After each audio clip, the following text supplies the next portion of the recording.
अस्सलाम वालेकुम, मेरा नाम डॉक्टर मोमना है और आज की इस वीडियो में हम बात करेंगे ड्यूरिंग प्रेगनेंसी एक टेस्ट करवाते हैं जिसमें आपको जल्द अज जल्द पता लग जाता है कि आपने कंसीव किया है कि नहीं। बीटा एचसीजी का जो ब्लड टेस्ट होता है जिसमें बीटा एचसीजी का लेवल चेक किया जाता है, उस टेस्ट को लेके काफ़ी लोगों की कंफ्यूजन थी कि लोगों को ये लोग अक्सर ये क्वेश्चन करते थे कि हमें कब पता लगेगा कि हमारी जो बीटा एचसीजी की रिपोर्ट कितनी है जो कंफर्म कर देगी कितनी वैल्यू होनी चाहिए जिसमें ये पता लग जाता है कि आपने कंसीव किया है कि नहीं। हालांकि आपने देखी होगी कि बीटा एचसीजी की जो रिपोर्ट होती है उसमें जो नॉर्मल वैल्यू होती है वो भी बताई होती है, उसके बाद उसकी जो रेफरेंस वैल्यू होती है वो भी बताई होती है। जब आप कंसीव करते हैं कितने मंथ में कितने वीक्स में उसकी कितनी वैल्यू होनी चाहिए वो भी सब कुछ मेंशन होता है। लेकिन फिर भी अक्सर लोगों को ये कंफ्यूजन रहती थी उनको बीटा एचसीजी को लेकर कि अगर बीटा एचसीजी का लेवल कुछ वीक्स में अगर उनको ये लगता था कि अगर हमारा लेवल इतना कम है कहीं हम मिसकैरेज तो नहीं हो गया, हमल ज़ाया तो नहीं हो गया। तो इन सब सवालात का जवाब मैं आपको दूंगी आज की इस वीडियो में। अब होता क्या है कि बहुत से लोगों को ये कंफ्यूजन होती है कि हमारी जो बीटा एचसीजी की वैल्यू है वो कम आई है तो क्या ये सेफ है कि नहीं, ठीक है, इसमें मिसकैरेज तो नहीं होगा। ये सब कुछ इस चीज़ को लेके वो काफ़ी परेशान होती है।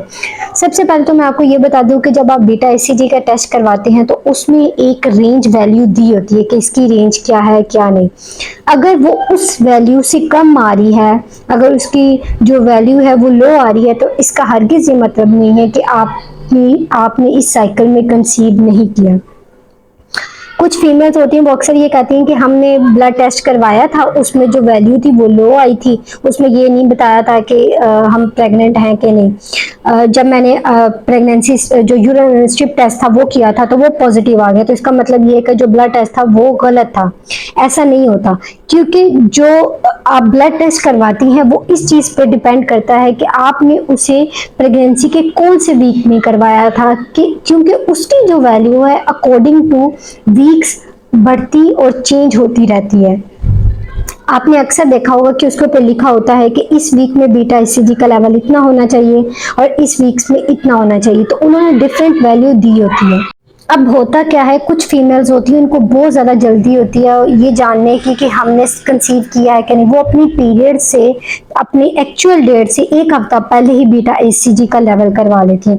तो जब वो लेवल करवाती हैं उन डेज में तो क्या होता है कि वो अर्ली प्रेगनेंसी, अगर उन्होंने कंसीव किया हो तो वो अर्ली प्रेगनेंसी के डेज होते हैं, तो उसमें अक्सर जो आपकी बीटा एचसीजी की वैल्यू होती है वो कम आती है।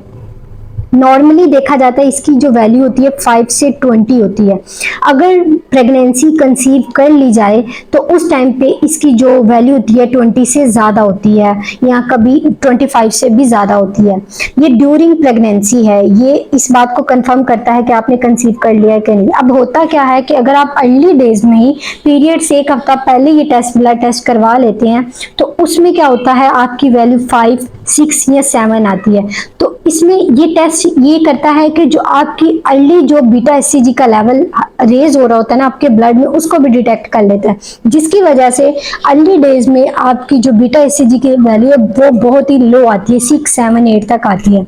अब होता क्या है कि आपने टेस्ट करवाया और आप उसकी वैल्यू फॉर एग्जांपल 7 आई है, उसके बाद आपने वेट किया, आपके जो पीरियड्स थे वो मिस हो गए हैं, उसकी जो एक्चुअल डेट थी उससे ऊपर टाइम हो गया, तो आपने फिर यूरिन टेस्ट किया है। यूरिन टेस्ट में जो आपके बीटा एचसीजी का लेवल डिटेक्ट हो गया है तो वो पॉजिटिव आ जाता है। तो इसका मतलब ये हुआ कि आपने इस साइकिल में कंसीव कर लिया है, अगर वो यूरिन का जो टेस्ट है वो आपका पॉजिटिव आ जाए। लेकिन अगर वो टेस्ट आपका नेगेटिव आता है तो आपने क्या करना है, 1 वीक के बाद दोबारा से अपना बीटा एचसीजी का लेवल चेक करवाना है, ब्लड का जो टेस्ट होता है वो करना है और आपने कंपेयर करना है 1 वीक पहले आपकी बीटा एचसीजी की वैल्यू क्या थी और अब कितनी है, क्या वो इंक्रीज हुई है या फिर वो उतनी की उतनी है, ये आपने कंपेयर करना है। अब बेसिकली आपने करना क्या है, अगर आपने बीटा एचसीजी का टेस्ट करवाया है ब्लड में तो वो आपकी वैल्यू कम आ रही है लेकिन वो आपकी प्रेगनेंसी की रेंज में आ रही है, 20 आ रही है, 20 से ज़्यादा आ रही है, 30 आ रही है या 40 आ रही है, तो इसका हरगिज़ मतलब नहीं है कि बीटा एचसीजी की वैल्यू लो होने का हरगिज़ ये मतलब नहीं है कि आपका मिसकैरेज हो गया है या हमल ज़ाया हो गया। या फिर आपकी प्रेगनेंसी नहीं है। इसमें होता क्या है कि बीटा एचसीजी का लेवल जो होता है वो डिपेंड करता है आपकी फर्टिलाइजेशन पे। अगर आपकी फर्टिलाइजेशन अकॉर्डिंग टू वीक्स, जितनी देर की आपकी वो पीरियड होगा, जितने वीक की आपकी फर्टिलाइजेशन होगी या प्रेगनेंसी होगी, उसके अकॉर्डिंग बीटा एचसीजी का लेवल बढ़ता जाता है। तो इसका हरगिज मतलब नहीं है कि वैल्यू लो है और अगर वो प्रेगनेंसी की रेंज में है तो इसका मतलब ये नहीं है कि मिसकैरेज हो गया है या फिर प्रेगनेंसी नहीं है। फॉर एग्जाम्पल होता क्या है कि आपका जो पीरियड्स थे, एक्चुअल डेट थी पीरियड्स की, वो मिस हो गई है। अब नेक्स्ट वीक डॉक्टर पास गए हैं, आपका टेस्ट किया है, तो इसका मतलब डॉक्टर ने कंफर्म किया है कि आपने कंसीव कर लिया है। तो उस वीक को मोस्टली ये कंसीडर किया जाता है वो आपका 5वां हफ्ता होता है या फिर 6ठा हफ्ता होता है। लेकिन वो हमें लग रहा होता है कि वो 5th वीक है। कभी कभी ये होता है कि फर्टिलाइजेशन लेट हुई होती है, एम्ब्रियो लेट इम्प्लांट हुआ होता है, जिसकी वजह से वो आपका 4th या 3rd वीक भी हो सकता है कंसीव का। तो जिसकी वजह से जो आपका बीटा एचसीजी का लेवल होता है वो कम आता है, वो लो होता है।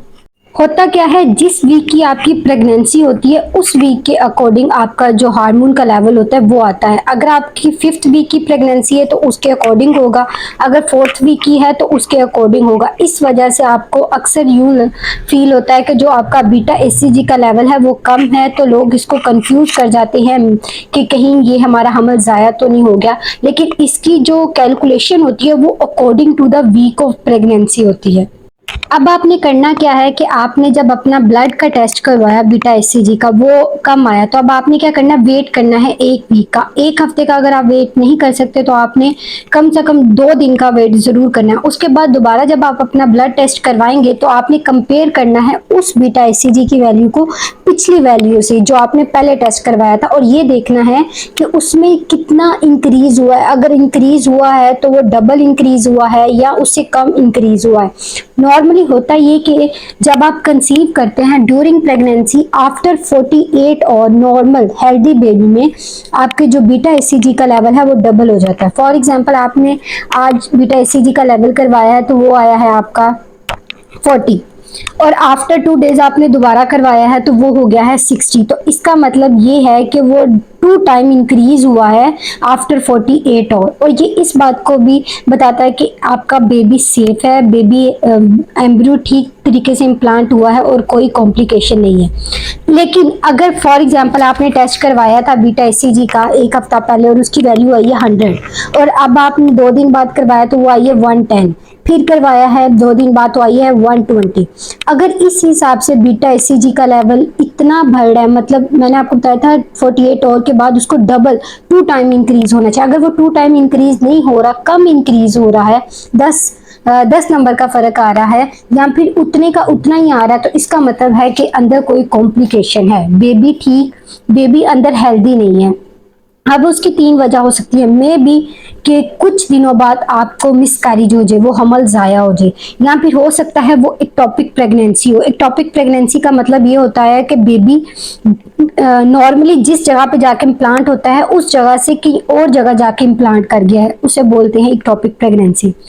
या फिर उसके बाद अगर जब आप अल्ट्रासाउंड करवाते हैं, अल्ट्रासाउंड में क्या होता है, वैसे नॉर्मली जब आपने ब्लड टेस्ट करवाया तो बीटा एचसीजी का लेवल आ गया उसमें, लेकिन जब आप अल्ट्रासाउंड करवाते हैं तो अल्ट्रासाउंड में सिर्फ आपको होल मिला है, सैक मिला है, उसके अंदर फीटस नहीं है, वो एम्प्टी होता है, फीटस नहीं होता। तो ये वजह हो सकती है कि बीटा एचसीजी का लेवल लो है। अगर बीटा एचसीजी का लेवल लो आ रहा है तो ये 3 वजूहात हो सकती हैं, हम इसको कंसीडर करते हैं मे बी अंदर कोई कॉम्प्लिकेशन है, कोई मसला चल रहा है जिसकी वजह से बीटा एचसीजी का लेवल कम आ रहा है। उम्मीद करती हूँ कि अब आपको इस वीडियो के बाद बीटा एचसीजी की ये रिपोर्ट पढ़ने की समझ आ गई होगी। ज़रूरी नहीं है कि बीटा एचसीजी का लेवल कम है तो इसका मतलब ये कि वो मिसकैरेज ही होगा, उसकी मल्टीपल वजह हो सकती है, वो वजह भी मैंने आपको बता दिया है। उम्मीद करती हूँ कि ये वीडियो आपको पसंद आई होगी। मिलते हैं नेक्स्ट वीडियो में, तब तक के लिए अल्लाह हाफिज़।